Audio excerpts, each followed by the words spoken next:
Okay, for chapters 5 and 6, there's going to be one test for both of those chapters, and there's one project. This project is the kitchen design project. It's going to be 55 points, and it's based on the kitchen triangle. So basically, the kitchen triangle is made up of the sink, the stove, and the refrigerator. The history, you can read over that history, but it's basically making the kitchen more user-friendly and more efficient. The first thing you're going to do is look at your kitchen layout in your home. When I go through this, I have made some minor changes to the packet versus what you're seeing on this video. Part of this is the points, but there's minor changes that just makes it a little more accurate. You're going to look at your kitchen in your home and you're going to decide what it looks like. This is my sample. These layouts come from page 2. So when you decide what the layout of your kitchen is going to be, here's your options to look at. Once you figure out the layout of your kitchen, I want you to look at where your oven, refrigerator, and sink are in your home. Use an approximation. If you do roughly the length of your foot, that's roughly a foot. So just a quick approximation, I did this in my home, and I found that the distance from the refrigerator to the stove to the sink is 5 feet, 5 feet, and 6 feet. Again, this is rough approximation, and that's okay. I don't want you to do an exact. And in my kitchen, I found that it does meet those recommendations. Each side is in the proper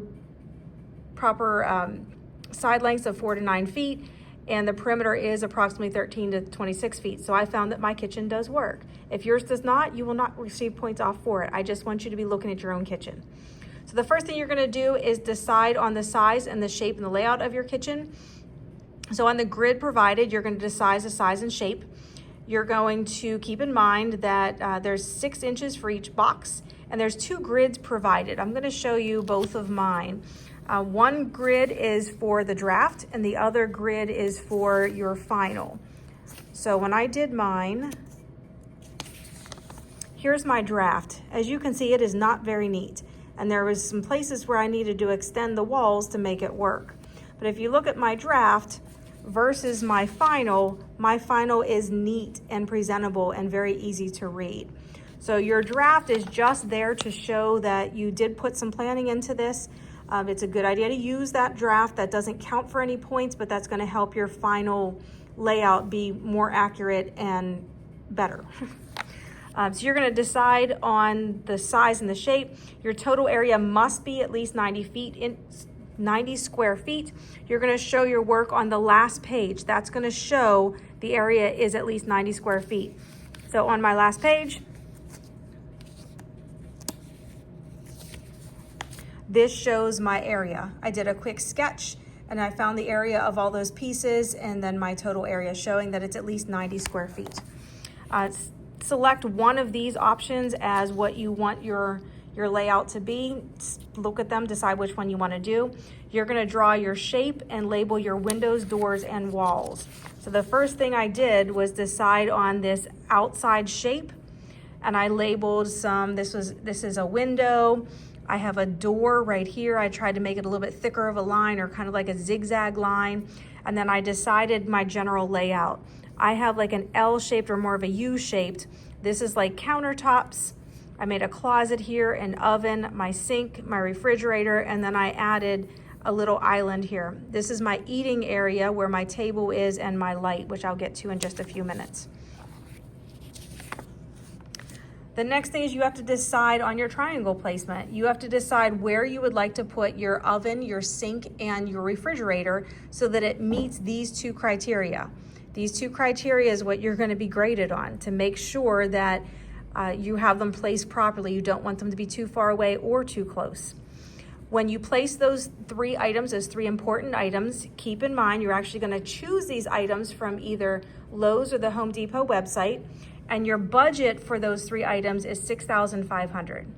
So not only do you need to decide where you're going to put them, you can see them on my map here, but you also need to provide where you bought them from and how much it is. So the very top 3 rows, I have oven, refrigerator, sink, where I bought them from, the dimensions, the cost. I'll get to that in a few minutes, that if you find things that are on sale, meaning they're less than the regular price, I will give you some extra credit for that. how many of them you need. Of course, you need one oven, one refrigerator, one sink, and the total for that line. At the end of that section, you're gonna give a total for those appliances. So those 3 appliances cost $2,795, which is within budget. So I checked off my box that says I am within budget. So when you place those things on your map or on your grid, notice that, for example, the oven is 30 inches. It should be an approximate when you place that on your grid. So if you look at my oven, 30 inches is a little bit less than 36. So 36 would be 6 inches each. So this is roughly these 2 boxes are 1 foot, 2 foot. This is roughly 2.5. It's an approximate. It shouldn't be way off. In other words, my oven should not be just 2 boxes wide. Also, my oven should not be this large. That just wouldn't make any sense. So do an approximate, it shouldn't be way off. The next thing you're gonna do is you choose your lighting. You have these choices as your lighting, and you're gonna use Home Depot or Lowe's to find your choices. You have to have at least 2 different kinds of lights, and you must show lighting for the key areas, the countertops, the dining area, above your sink, and general room lighting, like where you're gonna eat. So you do have to decide if you want to do what kind of lights you want to do and how much they're going to be. So again, on your grid, I'm going to use my final just because it's a little bit neater. So notice how I did mine using a key. So this is a surface mount light. This is above my table, so that's here. So I used a little key to show what that is. I have a pendant light that almost looks like a necklace, and that's going to go above my sink here.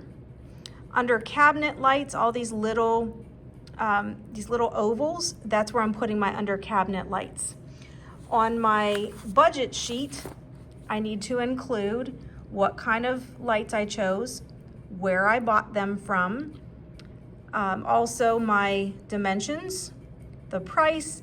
Notice that my under cabinet lights, it looks like I need to go back and fill in that line.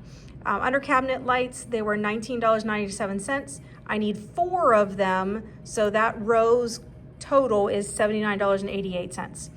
Total cost for that section, $288.90, and I did meet my budget. Moving on from there, I need to decide on seating. If you've been to different kitchens, sometimes there's a table with chairs around it. There's also some options of just doing countertop seating like stools. You can do both. You can do just one or the other. That's completely up to you. But you do have to have seating for at least 4 people. You can do a round table, you can do a square table, rectangle, or you can do countertop or island seating just with stools. You're going to use Ashley's Furniture website, and you do have to do a basic sketch on your graph showing where you're going to put it, and the budget for the seating and the options together is listed. So if you look at mine, this is my table, and I put that table in there with the measurements. So the table on the website says 98 inches by 42 inches, and I did a very quick sketch there with an approximation. That is on that last section there. I put the dining table and chairs. The last thing you're gonna do is choose some options. You have to choose at least one of these. And with these options, there's some things that don't have to be in a kitchen, but I want you to choose one to include. So choose one of those, and the budget for the seating and the options is given together. So if you're not sure what those are, you can always Google them. So this is my sheet that shows all of my prices, and I will post my example. This is my sketch. Now notice that we have the x-axis and the y-axis. So when I did my triangle, I connected my oven, which is roughly in the middle of the oven there, the middle of the refrigerator, and the middle of the sink. I used this point, and this point, and used my distance formula to show the distance from the refrigerator to the oven to sink, and sink to refrigerator. Again, this is all quadrant 1, so this distance formula should be pretty easy. And I showed my distance on this last page. Refrigerator, oven to sink, sink to refrigerator. So I showed what the distance was between all 3. So is each side within 4 to 9 feet? Absolutely. And the perimeter is between 13 and 26. Okay, I'm not here today, obviously, but if you have questions on this, please email me or ask me when I'm in class. It is still due on Tuesday, January 6th.